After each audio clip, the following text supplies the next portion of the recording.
Hello there guys, my name is MrYorkiesWorld, welcome back to the channel, and in today's video I'm going to be doing a review of Aerosoft Mega Airport Oslo version 2 for FSX and P3D. In my case it's going to be a P3D version 4.5 review.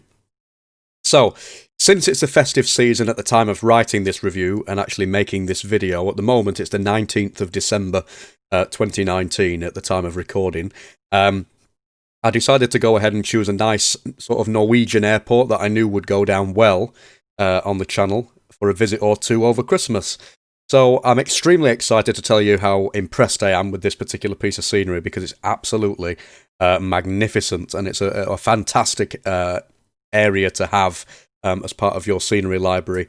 Now I personally have Orbex Norway installed. I've got Orbex Vector and Orbex Global and all that, as well as Chris Bell Designs black marble lighting. So the screenshots and things like that that you see in this video might be a little bit different to your experience, but the scenery itself is absolutely fantastic, so I really wanted to get into it. Now, Oslo itself, just as a bit of an introduction, in case you don't know, it's the capital city of Norway.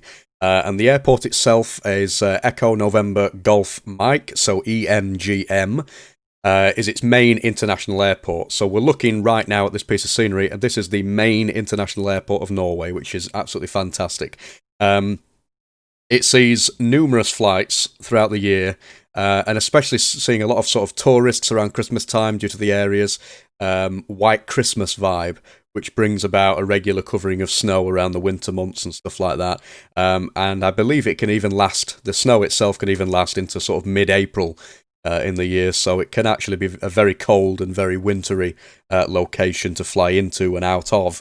It's somewhere that I've always wanted to visit in real life as well. So without further delay, let's get right into the nitty-gritty of this fantastic piece of scenery from Aerosoft. Now, as per the description on the Aerosoft website, this scenery is a very realistic rendition of the scenery in real life. And although I couldn't find an exact figure to say exactly how far out the detail goes, or sort of like the radius of detail that's involved with this airport, I couldn't find an exact figure. It's obvious from being inside the simulator, parked at a gate, you can see there is a massive amount of detail.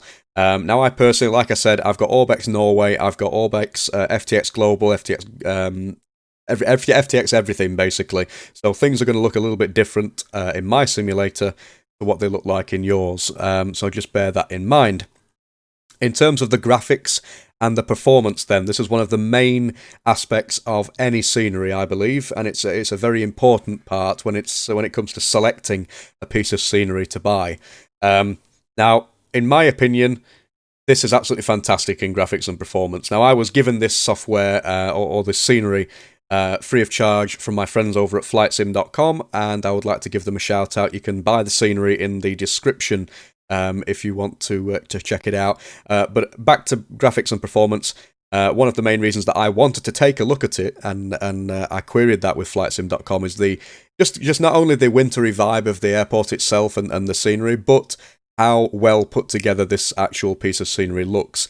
Again, in my case, I'm using P3D version 4.5. I noticed right away that the scenery allows for smooth performance, even when in the sim sort of sliders, in the in-sim sliders, are set reasonably to the middle, and some of them are set to the right.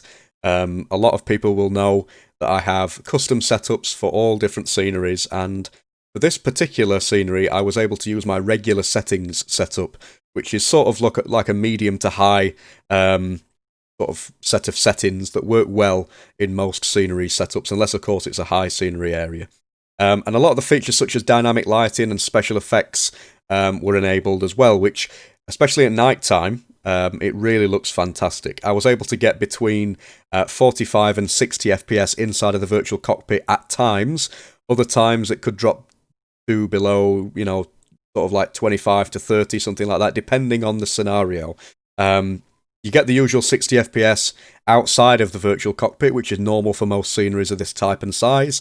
At least for me with my hardware setup anyway, I'm able to sort of achieve sort of 55 to 60 FPS with an external view of the aircraft. So I was really impressed with that, actually. The textures on the ground sort of like the terrain textures in the airport, sort of the ground textures, sort of taxiways, and of course the terminal buildings. They look absolutely incredible. Say that they only have textures with 2048 resolution, it still looks absolutely fantastic regardless. Both in the daytime and in the nighttime, I would say. They equally look fantastic. Now, for me, it's especially important because when I fly to Oslo in the simulator, it's usually around Christmas time, or it would be around Christmas time. It's the same with any of my destinations. Some of the sort of Norway destinations and sort of Christmassy themed destinations, I will generally visit them more around Christmas than I do anywhere else. So, again, usually around Christmas, it's a Christmas-themed flight that I like doing around this airport. And I really love how everything looks so crisp, so realistic. It really adds to the effect and immersion and makes you think, wow, this is a really well put together piece of scenery. And one thing I did like is how the scenery has been optimized so well for P3D version 4, which we're starting to see more and more pieces of scenery that have actually been optimized for P3D version 4. And things such as dynamic lights on the de-icing trucks, which is new for this particular piece of scenery in P3D version 4. The dynamic floodlights to add extra realism and immersion, things like that. It just all adds up, and it really adds to that immersion. And I absolutely love it. So, the features from the developer, as ever, Aerosoft doesn't really disappoint with their huge list of features, which are included with the actual scenery. Now, in this case, these are from the P3D version 4 version of this scenery, and it's pretty extensive. So, it does say, again, fully compatible with FSX and P3D. We've got high-quality models and photoreal textures. You can tell that by just looking at the video footage and the screenshots that are on the screen right now. You can tell that those are photoreal textures. We've got high-resolution runways and taxiways. Again, that is very, very visible, and it's definitely prominent in the simulator. You can tell that a lot of detail has been put in. Highly realistic nighttime effects. I can definitely second that. Absolutely fantastic effects at night. And we've got high-resolution textures included as an option in the config tool that I'll go into in a little bit. Again, those high-resolution textures go up to 2048. So it's not 4K, but it doesn't matter. It still looks absolutely brilliant in the simulator. So all buildings and installations at and around the airport. So that sort of gives you an idea that it's not just the airport, but it's also around the airport that they've got a lot of detail and sort of buildings and things like that, which it's always good. What I would have liked to see is an actual figure of how far out this level of detail actually goes, or how far out the scenery actually spans. I couldn't find that anywhere, so if anybody finds that, drop it in the description, or drop it in the comments section, should I say, because it would be really helpful to know the exact figure. Animations create a living atmosphere, absolutely. You can see through the flights that I've done on the channel. By the time this goes up, there's probably going to be a full flight video into Oslo, and hopefully you'll see what I mean with the animations, creating that living atmosphere that makes you feel that you're actually there. Passenger boarding and deboarding animations, so that should look nice. I'm not sure whether we've seen that or whether it's GSX that you might have seen doing that in my previous video, and I'm not sure whether that would be for AI aircraft only, or whether, if you've got static aircraft or AI aircraft, I'm not sure whether that sort of ties in with that, the passenger and boarding and deboarding animations. I'm not sure exactly what that means. But one of the other things that I like is the terminal interior is actually included as well, and it's in high detail, so you can see, the sort of gate numbers and floors and spines and walls. Everything's been sort of looked at, and it's in very high detail inside the actual terminal building, which, again, we're going back to immersion again. It adds a huge amount of immersion in there. Now, it's got seasonal textures included as well, so if you wanted a certain season, around Christmas time, for example, it has those textures included as well, which is extremely, extremely helpful. Fully functioning docking system and departure countdown included. Absolutely fantastic. Again, adding to the realism, which is great. And it's compatible with all AI traffic packages.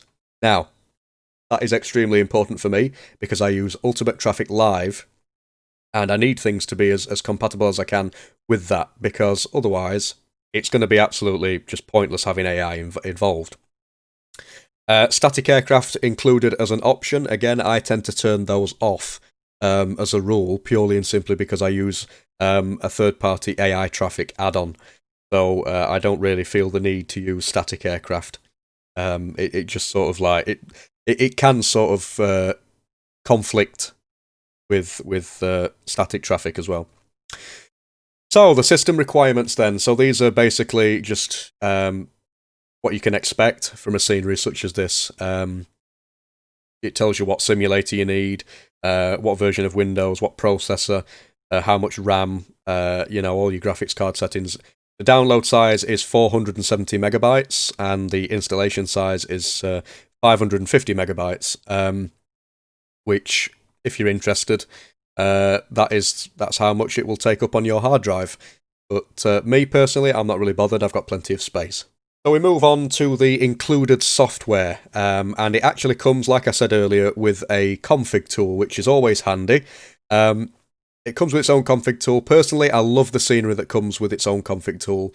I would say it looks a little bit outdated in this case. The Aerosoft Oslo config tool is a little bit outdated, but at the same time, it does what you need it to do, and it's got the very basic things that you're going to need to change the settings. So we've got object density. We can go all the way from very sparse all the way to extreme. We've got the options, which we can set from static shadows, static aircraft. 2048 textures can be enabled. Obviously, we've got that enabled.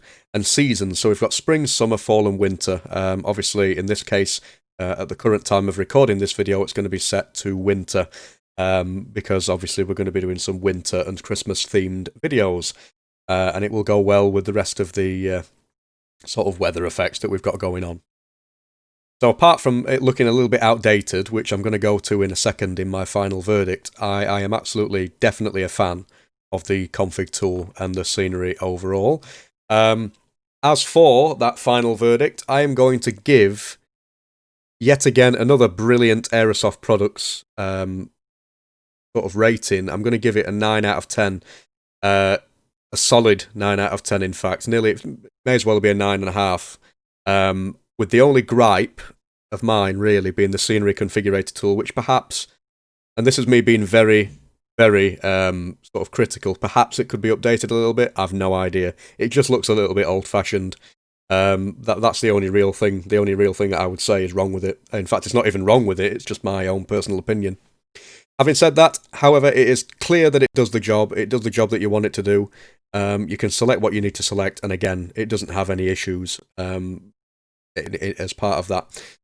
So, there we go. That is my review of good old Aerosoft's Mega Airport Oslo version 2 for P3D and FSX. And I hope you enjoyed the video. Leave me a like and favourite the video if you really feel that passionate about it.